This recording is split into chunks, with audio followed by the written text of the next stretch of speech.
Hello everyone, welcome to the Stalwart Initiative.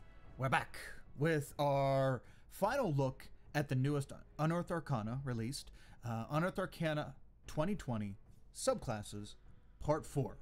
And we're here to take a look at the Undead Warlock. Pretty excited because this is one of my favorite warlocks just by glance. And yeah, let's take a look. So the Undead is an entity that resides in the dark corners of the multiverse. Your patron could be a Sirak, Azalin, Lord Soth, Strahd, or some other ancient undead being. You may seek to gain knowledge from your patron's countless lifetimes of experience, while it may see you as a piece of a centuries-long plan. This is very cool and blatantly dark. The fact that they're throwing in two of the big bads from, and more. You can let me know if Azalin and Lord Soth, I don't recognize those names, but from 5e, Sirak from Tomb of Annihilation, and Strahd, of course, one of the most famous baddies here, and Curse of Strahd. That's very cool that you could theoretically be in the campaigns that end up, you end up fighting your patron, or do you? You don't necessarily, your party doesn't necessarily have to know who you serve. Kinky. So let's take a look at the class features here, or the subclass features. At first level, you get your expanded spell list. The Undead lets you choose from an expanded list of spells when you learn a Warlock spell. The following spells are added to the Warlock spell list for you. And right up here is the list of Undead expanded spells. All these spells you normally don't have available for you as a Warlock, and it unlocks them for you here. And Warlock spell lists, or these expanded spell lists for the Warlock subclasses, is tough for me because you only have typically 2 or 3 slots to cast these Warlock spells in most of your campaigns. That's really all you get up to. So you have to be very picky about which spell slots you expend. And this is a pretty decent spell list. False Life, there's some temporary hit points, which don't stack, but you, I would say those are kind of for outside of combat. Because you'll see here later on that you get more temporary hit points with this class. I really like Phantom Steed. That's a very cool concept. You could make look like a Death Knight as you're rolling around on your Phantom Steed. I just really wish Warlocks were ritual casters, so that they could cast Phantom Steed as a ritual spell and be able to actually use it without expending the spell slot. And some of these don't actually scale very well with a Warlock, because a Warlock casts at their highest level, and some of these don't gain benefits from casting higher levels. But that's okay. I mean, it's a decent list, and yeah, I think it's just fun thematically, especially once we get to our bread and butter feature here. What else you get at level 1? You get Form of Dread. You manifest an aspect of your patron's dreadful power. As a bonus action, you transform for 1 minute, and you gain the following benefits while transformed. First up, you gain temporary hit points equal to 1d10 plus your Warlock level. That scales really well. We'll go over it then. And second, you get once during each of your turns, when you hit a creature with an attack, you can force it to make a Wisdom saving throw. And if the saving throw fails, the target is frightened of you until the end of your next turn. Wow, super powerful. Especially at level 1. Whew. And the next feature is you are immune to the frightened condition, which is really, really good against certain creatures who rely on frightening you to gain the advantage in combat. You can transform a number of times equal to your proficiency bonus, and you regain all expended uses when you finish a long rest. The appearance of your Form of Dread reflects some aspect of your patron. For example, your form could be a shroud of shadows, forming the crown and robes of your Lich patron, or your face might transform into a bat-like features due to your vampire patron. You get to pick, based on who you want your patron to be, what kind of, how it changes you somewhat. I think that's really cool for roleplay purposes. So let's take a look at these features. This is level 1. This is a great array of features to get at level 1.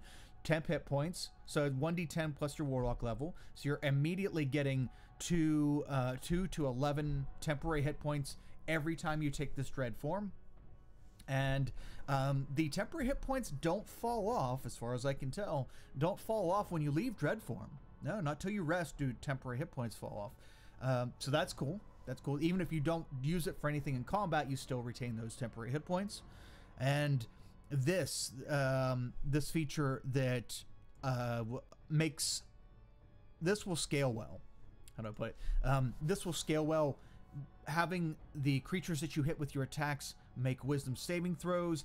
Granted, they might make them majority of the time, but as you level, especially if you're using Eldritch Blast, which they're kind of even more enticing you to do so, you will get multiple Eldritch Blasts as you gain levels. So when you get to like 5th level and you get 2 blasts, 2 attacks per Eldritch Blast, that will give you even more chances to frighten your targets. Very cool, very powerful, and a very good first level feature. Next up, at 6th level, you get Grave Touched. Your patron's powers have a profound effect on your body and magic. You don't need to eat, drink, or breathe. In addition, when you hit a creature with an attack and roll damage against the creature, you can replace the damage type with necrotic damage. While you are using your form of the dread, you can roll 1 additional damage die when determining the necrotic damage the target takes. This, woo, that's pretty powerful, and it scales very well. And wow, so this is good. This will also allow you to do weapon damage, more weapon damage, which is nice, especially with like Pact of the Blade and stuff. This is very nice in many aspects for the Warlock, and the fact that it does necrotic damage, which means that even many creatures that are resistant or even immune to bludgeoning, piercing, and slashing from your weapons will not be immune to this. And that's very cool, very cool. And that adds up quickly when you're using multiple Eldritch Blasts, especially if you go into other classes, like let's say a monk. You're throwing a bunch of punches and you're dealing extra necrotic damage. That can add up pretty quickly. Now, granted, if you're going 6th level in Warlock, you're probably only dipping in a few levels into Monk, and you're only going to have a very small Monk die for your damage. But hey, it still stacks up. Very cool. And you could split that however you want, depending on how you want to play the character. Next up, we have at 10th level, we have Mortal Husk. Your connection to undeath and necrotic energy now saturates your body. You have resistance to necrotic damage. If you're transformed using your form of dread, you instead become immune to necrotic damage. In addition, when you are reduced to 0 hit points, you can cause your body to explode. Each creature within 30 feet of you takes necrotic damage equal to 2d10 plus your warlock level, and you then revive with 1 hit point in your previous space, along with your gear, and you gain 1 level of exhaustion. Once you revive this way, you can't do so again until you finish 1d4 long rests. I want to unpack this feature here a little bit. When you're transformed, you become immune to necrotic damage, completely shutting down some creatures, some enemies that deal nothing but necrotic damage. You become immune to that. That is fantastic and super powerful, very powerful. When you get this free revive, not only do you get a free revive, a free death ward essentially, you can choose to, and it's very important that they say you can cause your body to explode. Thankfully, it doesn't say you have to, because anyone within 30 feet of you is going to take the damage, and the damage scales pretty well. 2d10 plus your warlock level. So you're looking, when you get this feature at 10th level, you're looking at 12 to 20 necrotic damage in a 30-foot radius. You probably don't want to pass that on to your allies if they're that close to you, or you have to gauge, is it worth it or not before you roll. So that's pretty cool, and you don't have to do that. but you can come back to life. You do gain a level of exhaustion, but it's plenty worth it. And I like the 1d4 long rests. I don't think everybody likes complicating things with more dice and tracking how many days for stuff. I heard there was some people who didn't like that with the other genie subclass, but I don't mind it. I think it's cool. Just put it on your character sheet. It's not that hard to track.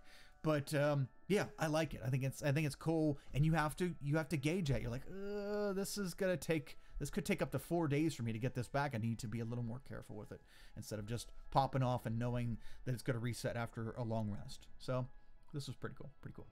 At 14th level, you get Spirit Projection. Your body is now simply a vessel for your spirit.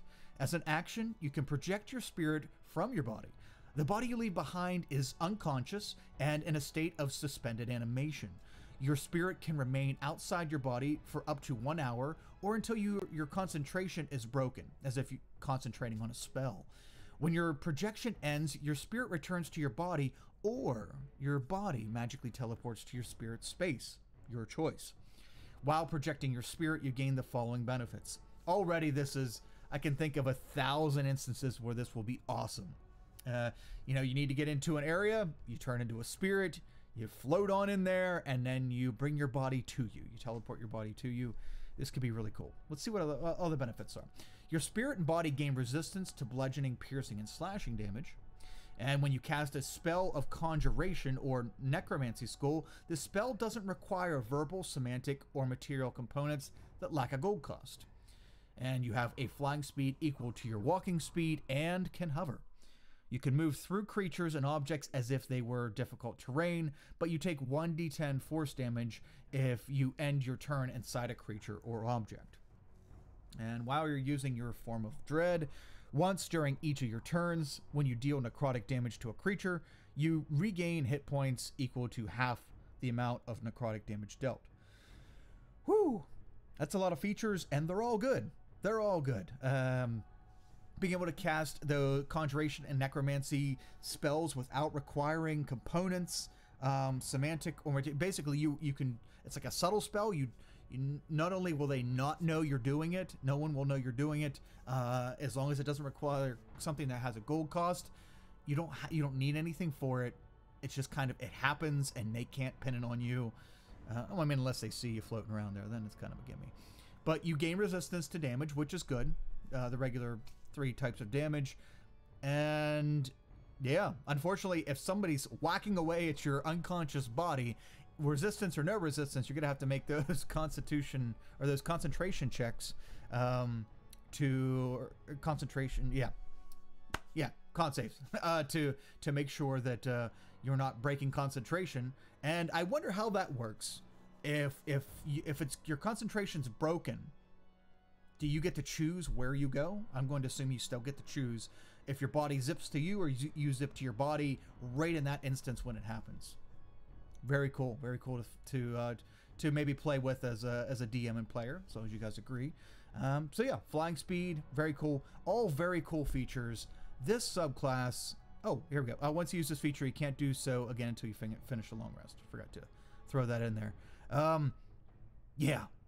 Up an hour? You get an hour per day to do this? Yeah. And you can regain health. Oh, so good. This subclass is so good. I'm not even a Warlock fan, really. Yeah. Other than the Celestial, I do like the Celestial Warlock, but this is fantastic. I will probably play this someday. Yeah, very cool. Very cool. Let me know what you think. Let me know in the comments. And yeah. Stay tuned for more D&D coverage, and we'll go over, put some stuff down in the comments that maybe you'd like to see, some ideas for videos. I will write them down, and we'll go from there. I do read all the comments and try to reply to almost all of them. And yeah, until next time, everyone, unity is strength, so stand together and take care of yourselves and each other, and we'll see everyone next time. Have a good one.